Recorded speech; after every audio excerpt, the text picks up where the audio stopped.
بسم اللہ الرحمن الرحیم. خاتون حضرات، میں ہوں اختر عباس اور آپ سب کو السلام علیکم. کل ایک ایسا واقعہ ہوا کہ جو میری زندگی میں، اتنی طویل زندگی میں 2 دفعہ ہوا. یہ برمنگھم سے ایک خاتون نے رابطہ کیا اور اس وقت میرے سامنے میرے کاؤنسلنگ کے لیے کلائنٹ آئے ہوئے تھے.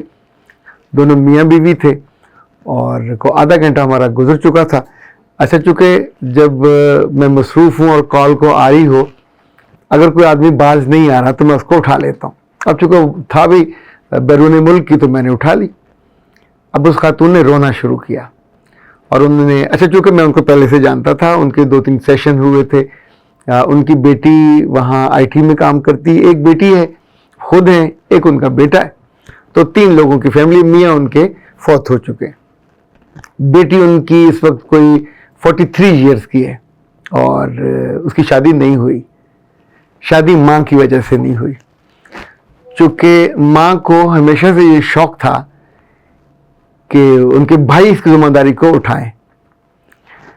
اچھا، ایک بات جو خواتین کو سمجھ نہیں آتی کہ جب آپ لائبلٹی ہوتے ہو، لائبلٹی مطلب بوجھ ہوتے ہو، تو خاندان کے قریبی لوگ ہوں یا دور والے ہوں، اعزاء و اقارب ہوں، وہ پھر آپ کو اوائڈ کرنے لگ جاتے. انہیں پتہ ہوتا کہ جائیں گے تو خرچہ پڑے گا، جائیں گے تو باقی لوگوں سے زیادہ تحفہ دینا پڑے گا. ان کے دور پڑے کے 2-3 عزیز لندن میں، برمنگھم میں، مڈ ٹاؤن میں وہاں موجود ہیں. اچھا، دوسری بات جو میں ہمیشہ آپ لوگوں سے کہتا ہوتا ہوں کہ جب کوئی تقریب ہو یا جب آپ اپنا فنکشن کرنے لگیں تو اس کی ڈیٹیل کو ہمیشہ اپنے ساتھ ڈسکس کیا کریں. جن کے ساتھ یہ پروگرام ہے ان کے ساتھ نہیں، بہت زیادہ ان کو بتانے کی، ورنہ پھر وہ ہر چیز میں کٹ لگاتے ہیں. فلاں کو نہ بلائیں، چونکہ سب کا تعارف تو آپ نے کروایا ہوا ہوتا ہے. اب یہاں دلہا میاں نے یہ کٹ لگایا تھا کہ تم اپنے آفس سے کسی کولیگ کو نہیں بلاؤ گے.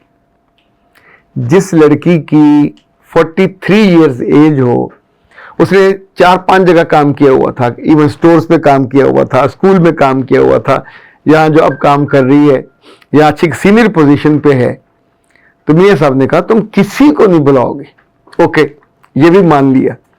اب جن 3-4 عزیزوں کو بلایا تھا، خیال یہ تھا کہ نکاح ہو، اگلے روز رخصتی ہو، اس کے اگلے روز ولیمہ، اور کم سے کم لوگوں کو بلایا جائے. تو سپہر کا وقت تھا، جس وقت آنا تھا، مانو 4 بجے، 4 بج گئے، 5 بج گئے، 6 بج گئے، جب ان کی اماں نے اپنے بھائیوں کو اور عزیزوں کو فون کرنے شروع کیے کہ آپ اب تک پہنچے نہیں ہیں، وہ مہمان آنے والے ہیں، اور وہ پروٹوکول کے بہت کانشیس ہیں کہ آپ کے خاندان ہمیں کیسا استقبال کرتا ہے. تو ایک نے کہا کہ میری بیوی کچن میں سلپ ہو گئی، گر گئی ہے، اور اس کے پاؤں کی وہ سلپ ہو گئی کوئی چیز، میں اس کو لے کے ہاسپٹل جا رہا ہوں. دوسرے نے کہا دفتر میں ہماری میٹنگ بہت لمبی ہے. تیسرے نے کہا میری گاڑی خراب ہے. تینوں کی طرف سے جواب نہیں آیا، جوابہ آیا. تو اب ایک لحاظ سے بارات آنے والی تھی اور گھر میں دلہن کی ماں اور بھائی صاحب 3 لوگ تھے اور چوتھا کوئی بندہ بھی نہیں تھا. اب میرا سچی بات ہے دل تو چاہ رہا تھا کہ میں ان کو فل سائز میں ڈانٹوں.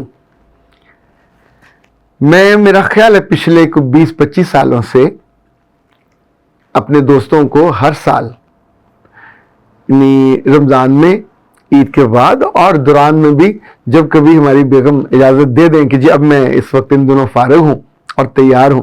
شروع میں مجھے یاد ہے ہم 20-25 لوگوں کو بلاتے تھے، پھر ہولی ہولی یہ تعداد 50 کو کراس کرنے لگ گئے. کھانا وہ اپنے ہاتھوں سے خود تیار کرتی ہیں، چاہے وہ دیسی مرغ بنانا ہو، چاہے مچھلی بنانی ہو، چاہے پلاؤ بنانا ہو. اچھا، اس بیچ میں جب مجھے کرنا ہوتا ہے کہ میں اس روز، جس روز شام کو دعوت ہو، تو اگلے وہ تقریباً پورا دن چھٹی کرتا ہوں اور دوپہر میں چیئرز منگوا کے اپنی نگرانی میں لان میں لگوا دیتا ہوں.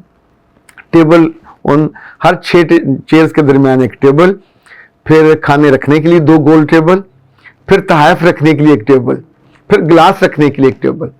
تو یہ ساری چیزیں آپ کو اندازہ ہوتا ہے کہ کس کو کہاں کرنا ہے. ہم اپنے جو گھر میں سے 1-8 چارپائی، کچھ کرسیاں پیچھے لان میں امرود کے درخت کے نیچے رکھ دیتے ہیں کہ اگر مہمان بڑھ گئے. اچھا، ایسا کبھی نہیں ہوا کہ 50 بلائے ہوں تو 40 آئے ہوں، 55 آئیں گے. یہ کب ہوتا ہے؟ جب آپ بھی لوگوں کی خوشی اور غمی میں شریک ہوتے ہیں، جب آپ ان سے محبت کرتے ہیں، جب آپ ان کی تعریف بھی کرتے ہیں، تحسین بھی کرتے ہیں، اور ایک نیٹ ورکنگ آپ کی بنتی ہے، انویسٹمنٹ ہے نا یہ محبت کی۔ اب آپ سوچئے کہ جس لمحے وہ یہ بات کر رہی تھیں اور ابھی وہ باراتی آنے والے تھے، وہ کتنے لوگ آئیں گے، 10 آئیں گے، 15 آئیں گے، تو گھر میں کوئی پھولوں کا ہار تک نہیں تھا۔ تو بچی نے کہا کہ سر میں اب خود جا رہی ہوں، فلاں فلاں چیزیں لانے والی ہیں، پلیٹیں لانے والی، پہلے خیال تھا ماموں آئیں گے، چاچو آئیں گے، فلاں چیزیں وہ لے آئیں گے، فلاں لے، تو ان میں سے تو کوئی آیا ہی نہیں۔ ایک تو میں نے ان سے گزارش کی کہ آپ بالکل مت جانا ہے، یعنی یہ ابھی کسی وقت بھی آ جائیں گے تو آپ کے گھر میں اماں پہ پیچھے سوائے رونے کے اور کوئی کام نہیں کر پائیں گی کہ دلہن کہاں غائب ہے، 100 طرح کے سوال ہوں گے، یہ کوئی نہیں کہے گا کہ خود کام کرنے گئی تھی۔ تو پھر میں نے ان سے کہا کہ آپ جہاں رہتے ہو وہاں اتنے برسوں سے رہتے ہو، ہر جگہ مطلب 5-7 سال سے تو رہ ہی رہا ہوتا ہے، تو اپنے دفتر میں جہاں جن کے ساتھ آپ کام کرتے ہو ہمیشہ ایسی دعوتوں میں، یعنی جب میں اپنے یہاں دعوت، میں مثال اس لیے دے رہا ہوں کہ یہ چیزیں میری آنکھوں کے سامنے آ رہی چیزیں کیسے مینج، تو چونکہ بڑا گھر ہے تو ایک مہمان کو ریسیو کرنے والا بندہ ہمیشہ گیٹ پہ ہوتا ہے جو ان کو لے کے پورے گھر کو کراس کر کے آخر میں لان میں لے کے آتا ہے۔ اچھا، جتنے میرے آفس کی ٹیم ہوتی ہے 5 6 7 یہ سب لوگوں کی ڈیوٹیاں ہوتی ہیں اور اپنی اپنی ڈیوٹی کو مہمانوں کو، ظاہر مہمان کو پروٹوکول دینا ہوتا ہے۔ اسی طور پہ اگر کسی نے برف لانی ہے، کسی نے برتنوں کو، ظاہر ہے آپ نے جو برتن گھر، لائک ہمارے گھر میں 30-40 گلاس ہوں گے، لیکن پھر بھی ایسے موقع پہ اگر سب نے ایک دفعہ اس میں جوس پی لیا، اب وہ گلاس استعمال کے قابل نہیں رہے، تو پھر ہم جب ایکسٹرا برتن منگواتے ہیں 7 منگواتے ہیں، جو ڈسپوزیبل ہیں وہ بھی 7 ہوں گے، پلیٹیں بھی 7 ہوں گے، ڈونگے بھی ہوں گے، رکھنے والے بڑے بڑے کنٹینر بھی ہوں گے، تو تب جا کے آپ اس موقع پہ صرف مہمانوں کو سنبھالتے ہو۔ ایک آدھ بندے کی اس میں فوٹوگرافی ہوگی، اس نے کیمرہ لگا کے کھڑا ہوگا اور جیسے ہی کھانا شروع ہوگا وہ بیچ میں ایک ایک کو بلاتا جائے گا، اسے ریکارڈنگ کرتا جائے گا، تو یہ ایک شاندار چیز بن جاتی ہے۔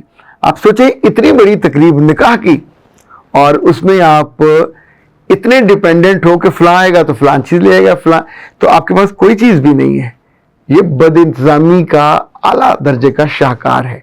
دوسرا، آپ کے تعلقات کی ناکامی کا ایک بہترین یوں سمجھیں جس کو کیس اسٹڈی کہتے ہیں وہ ہے۔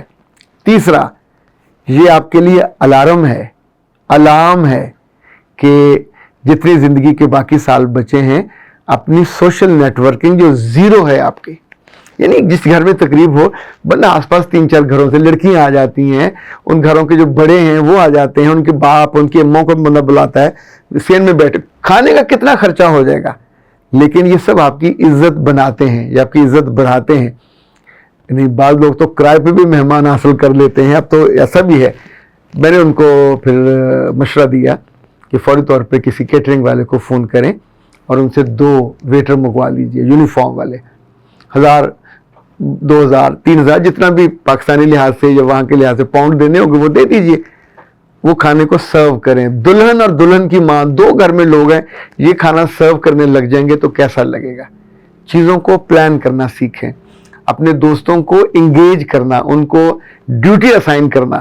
لڑکے کی شادی ہو اور لڑکا گدھے کی طرح کام کر رہا ہو، بھاگ رہا ہو، یہ بھی کرنا یہ بھی کرنا، تو یہ بے وقوفی کی انتہا ہے۔ مجھے یاد ہے پرانے ماں باپ مائیوں پہ بٹھانے کے بعد لڑکی کو، اور لڑکے کو جب اس کو کھارا قسم کا جس میں اسے یہ بھی کیا جاتا ہے، دہی وہی لگا کے، اپٹن لگا کے، پھر اس کو سلامی وغیرہ بھی دی جاتی ہے، یہ گھر کے لوگ ہوتے ہیں۔ اچھا آپ سوچئے اگر دلہا خود ہی احمق بن کے اپنی گاڑی کو جا کے وہ پھول بھی لگوا رہا ہے اور اس کو دھلا بھی رہا ہے اور یہ بھی کر رہا ہے، تو دیٹس ناٹ سینسیبل۔ دلہے اور دلہن کو اور ان کے بالکل امیجیٹ ماں کو یا باپ کو یہ سارے کام نہیں کرنے ہوتے۔ یہی وقت ہوتا ہے جب آپ کو اپنے دوستوں کو، اپنے قریبی عزیزوں کو، یا جو بھی آپ کے سوشل ایسٹس ہوتے ہیں، چاہے وہ بہن بھائیوں میں سے ہوں، اگر آپ نے لوگوں پہ انویسٹمنٹ کی ہوگی، یہ ایک ٹوٹل فیلور ہے آپ کے اتنے برسوں کا کہ جب آپ کو خوشی کا موقع آیا تو آپ اکیلے بیٹھے ہیں۔ آپ سوچیے اللہ معاف کرے کبھی غمی کا موقع آئے تو پھر ایسے بیٹھے ہوں گے تو کیسا لگے گا؟ بندہ دکھ سے مر جاتا ہے۔ نہیں کرنا چاہیے اس طرح کی زندگی کو پلان۔ ہمیشہ ان سارے لوگوں کو جو آپ سے محبت کرتے ہیں، ان سارے لوگوں کو جن سے آپ محبت کرتے ہو، اگر آپ اظہار نہیں کرتے، آپ ان کے ساتھ ریلیٹ نہیں کرتے، تو ایسے موقعوں پہ آپ اکیلے بیٹھے پہ روتے ہیں. اور ابھی تو ان کے سوال بھی ہوں گے نا کہ کہاں ہیں تمہارے رشتہ دار, کہاں ہیں تمہارے دوست, اور کہاں ہیں تمہارے. یار اتنے برسوں سے آپ جہاں رہتے رہے ہو اس کمیونٹی میں عورتیں ہوتی ہیں, بزرگ ہوتے ہیں, ان کے بچے ہوتے ہیں, اور یہ شادی بیاہ کا موقع جب اپنے دیگ پکاتے ہیں یا زیادہ کھانا بناتے ہیں تو گھر کے 4 لوگوں نے تو نہیں کھانا ہوتا. ایسے موقعوں پہ دل بڑا کرنا چاہیے, لوگوں کے کھانے سے نہیں ڈرنا چاہیے, لوگوں کے خرچے سے. اچھا جو بھی آئے گا, کوئی کیک لے کے آئے گا, کوئی ہار لے کے آئے گا, تو رونق لگ جاتی ہے, پر اس رونق کا اصل تعلق آپ کے دل سے اور آپ کے ماضی کی لوگوں سے ڈیلنگ سے ہے.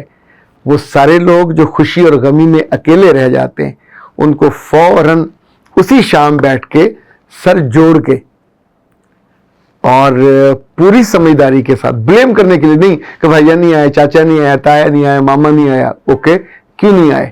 آپ کی انویسٹمنٹ زیرو ہے, آپ نے ان کے ساتھ ریلیشننگ پہ محبت کو انویسٹ ہی نہیں کیا ہوا. یا ورنہ ایسے موقعوں پہ تو ان کے بچے, ان کی بیویاں, ان کی بیٹیاں وہی نہیں ٹکنے دیتی ہوتی باپ کو اور ماں کو کہ پہنچنا ہے وہاں. نہ آپ کی بیٹی کی, نہ آپ کے بیٹے کی, نہ ماں کی, نہ باپ کی, یعنی جس کی بھی ہے, اگر آپ نے یہ ریئر نہیں ہے, اگر وہاں ہوا اور پاکستان میں اس طرح کا واقعہ ہوا تو اس کا مطلب یہ ہے کہ you are not a good planner. آپ اپنی زندگی کے ساتھ پہلے بھی کھلواڑ کیا, اس دن کیا جب آپ کو نہیں کرنا چاہیے تھا, اور آنے والے دنوں میں بھی.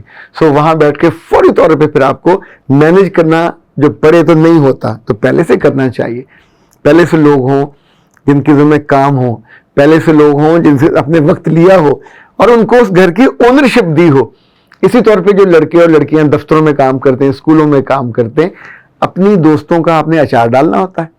اپنے دوستوں کا اگر ایسے موقع پہ آپ ان کو کام اسائن نہیں کرتے, رونق نہیں لگاتے, تو اس کا کیا فائدہ. مجھے یاد ہے ہمارے بردر لا طالب صاحب, اللہ اگری کے رحمت کرے, ان کے کسی دوست کی اپنی یا ان کی بہن کی شادی ہوتی تھی تو 2 دن چھٹی لے کے ان کے گھر پہنچ جاتے تھے. وہاں دریوں سے لے کے اگر سفیدی کرانی ہے, ان کی گلی کو ٹھیک کرانا ہے, تو وہ ایسے کام کو سنبھال لیتے تھے کہ جیسے ان کا اپنا. نتیجہ یہ ہوتا تھا کہ ان کی زندگی میں جب اچھا جب برا وقت آتا تھا ان کے سب دوست ان کے ساتھ کھڑے ہوتے تھے. یہ میں نے اپنی آنکھوں سے دیکھا, اور میں نے کبھی ان کو مذاق نہیں کیا جب وہ بتاتے تھے کہ فلاں کے گھر کے باہر گٹر تھا اور گٹر کے اوپر میں نے وہ لا کے یہ جو بڑی ساری دری ہوتی ہے وہ ڈال دی, وہاں گملے رکھ دیے. تو ایون جو اپنے ان کی عزا کارت جب آئے تو ان سے وہ پہچانا نہیں جاتا تھا. یہ وہ انویسٹمنٹ ہے جو پیسوں سے کہیں زیادہ تعلقات کی انویسٹمنٹ ہے. تب لوگ آپ کو, آپ کی خوشی کو اپنی سمجھ کے اس کے اندر انوالو ہوتے. عقل مندوں کے لیے اشارہ ہے, ویسے ناسمجھوں کے لیے تو تجربہ کرتے رہنا چاہیے. آپ کی زندگی ہے, اپنی زندگی کا کھلواڑ کرتے رہنا چاہیے تاکہ بعد میں آپ کو دکھ ہو, افسوس ہو, پھر لوگوں پہ الزام لگانے کے لیے سہولت ہو جاتی. اختر عباس کو دیجیے اجازت.